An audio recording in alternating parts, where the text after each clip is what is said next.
Today we're going to talk about one of the most exciting and rapidly evolving fields in computer science, neural networks. But what exactly are they? Let's start from scratch. That's right. Neural networks are actually a subfield of machine learning, which is a subset of artificial intelligence. They're designed to mimic the way our brains process information and learn from experience. I see. So it's like a simplified model of how we think? But I've also heard they can be used for things like image recognition, speech recognition. What are some other examples? Well, one of the most interesting applications of neural networks is in natural language processing.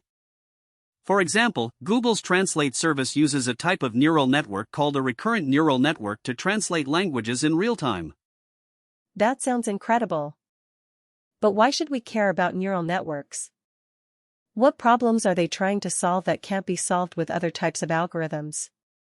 One reason is that traditional algorithms often rely on hand-engineered features, which means you need a lot of domain expertise to get them working. Neural networks, on the other hand, can learn these features automatically from data. So, let's dive into the core concepts of neural networks. To start with, can you explain what feed-forward networks are? Feed-forward networks are a type of neural network where data flows only in one direction, from input layer to output layer, without any feedback loops. This is the most common and simple architecture used for building neural networks. That makes sense. And what about backpropagation? We've all heard of it, but how does it actually work? Backpropagation is an optimization algorithm used to train neural networks. It's a way of adjusting the weights and biases of the network during training so that the output matches the desired target. The process involves two phases, forward pass and backward pass. Okay, let me see if I understand this correctly. During the forward pass, we propagate the input through the network and get an output? Exactly.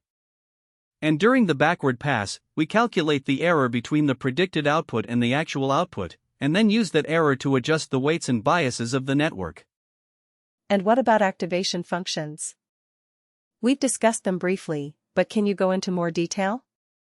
Activation functions are used to introduce nonlinearity into the neural network. Without them, a neural network would be limited to performing linear transformations, which wouldn't be able to model complex relationships between inputs and outputs. So, let's take a step back and summarize what we've learned about neural networks. I think it's clear that they're incredibly powerful tools, but also complex and nuanced. What are some key takeaways from our conversation today?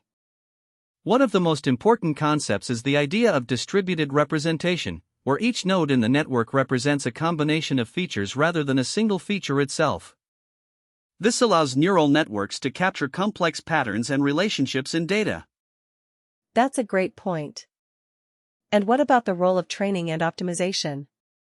We talked about how the goal is to find the optimal set of weights that allow the network to make accurate predictions. Exactly.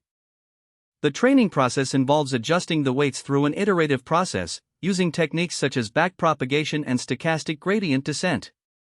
It's a critical step in developing neural networks that can generalize well to new data. I think another key takeaway is the importance of understanding the biases and limitations of neural networks. As we discussed, they're not foolproof and can be influenced by various factors, such as the quality of training data or the architecture itself. That's right. Neural networks are only as good as the data they're trained on, and there's a risk of perpetuating existing biases if we don't carefully curate our datasets. It's essential to be aware of these limitations and strive for fairness and transparency in our models. Well, I think that concludes our conversation on understanding neural networks.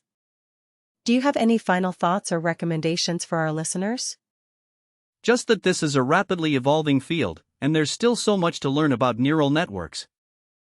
I encourage everyone to keep exploring and experimenting with different architectures, techniques, and applications.